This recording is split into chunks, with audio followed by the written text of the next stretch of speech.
Question है 2,000 रुपए पर 5.75% वार्षिक ब्याज दर से 15 फरवरी 2023 से 29 अप्रैल 2023 तक की अवधि के लिए साधारण ब्याज रुपए में ज्ञात कीजिए। ठीक है, अपने को क्या निकालना है, सिंपल इंटरेस्ट एसआई की निकालना है साधारण ब्याज। और प्रिंसिपल कितना दे रखा है, मूलधन दे रखा है 2,000 रुपए, ये तो हो गए 2,000 रुपए। रेट दे रखी है अपने को 5.75% वार्षिक दे रखी है। ठीक है, पर एनम दे रखी है। ठीक है, पर एनम में वार्षिक ब्याज दर। ठीक है, और आगे क्या बोला है, टाइम, टाइम अपने को निकालना पड़ेगा कितने से, 15 फरवरी 2023 से लेकर 29 अप्रैल 2023 तक का है। देखो एक चीज ध्यान रखना, अगर अपन 15 फरवरी को यानी कि शुरुआती डेट को काउंट करते हैं तो अपने को ये डेट काउंट नहीं करनी पड़ी टाइम में। ठीक है, अगर अपन 15 फरवरी को काउंट करते हैं समय के अंदर तो अपने को 29 अप्रैल को टाइम के अंदर नहीं जोड़ना है। ठीक है, 29 अप्रैल को हटा देंगे। अगर अपन 15 फरवरी को नहीं लेते हैं, शुरुआती डेट को नहीं लेते हैं, तो अपने को 29 अप्रैल को लेना पड़ेगा टाइम के अंदर। ठीक है,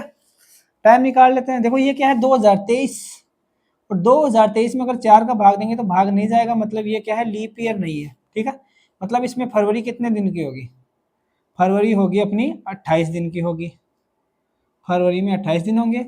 और ये लीप ईयर नहीं है, मतलब इसके एक वर्ष में कितने दिन होंगे, एक वर्ष में होंगे 365 दिन।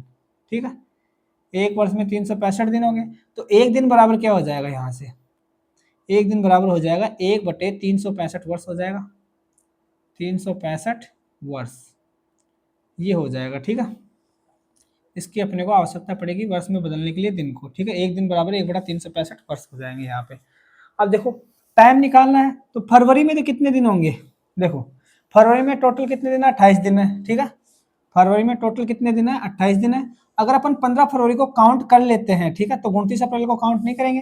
अगर 15 फरवरी को काउंट करते हैं तो 14 तारीख तक निकालना पड़ेगा। कुल दिन कितने हैं, फरवरी में 28 दिन है, तो 14 फरवरी तक के दिन यानी 14 दिन निकाल देंगे, इसमें से माइनस कर देंगे, तो कितने दिन बच जाएंगे फरवरी के, 15 फरवरी से लेकर 28 फरवरी तक 14 दिन बच जाएंगे। ठीक है, यानी कि फरवरी के लिए कितने दिन का ब्याज मिलेगा, 14 दिन का, और मार्च में 31 दिन हो जाएंगे। ठीक है, और अप्रैल में कितना होगा, देखो अप्रैल में अपन ने क्या किया, 15 फरवरी को काउंट कर लिया, मतलब 29 अप्रैल को काउंट नहीं करेंगे, मतलब 29 तारीख को हटा देंगे तो कितने दिन हो जाएंगे, 28 दिन ये हो जाएंगे।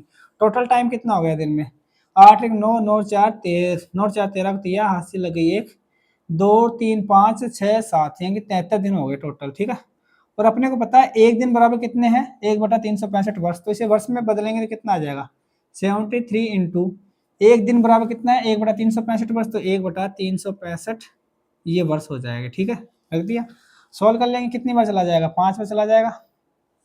ठीक है, यानी कि टाइम कितना आ गया अपने पास, 1/5 वर्ष आ जाएगा। बस ये था टाइम निकालना, इसके अंदर मेन था जो अपन ने निकाल लिया। ठीक है, अब अपने को क्या निकालना है, साधारण ब्याज निकालना है।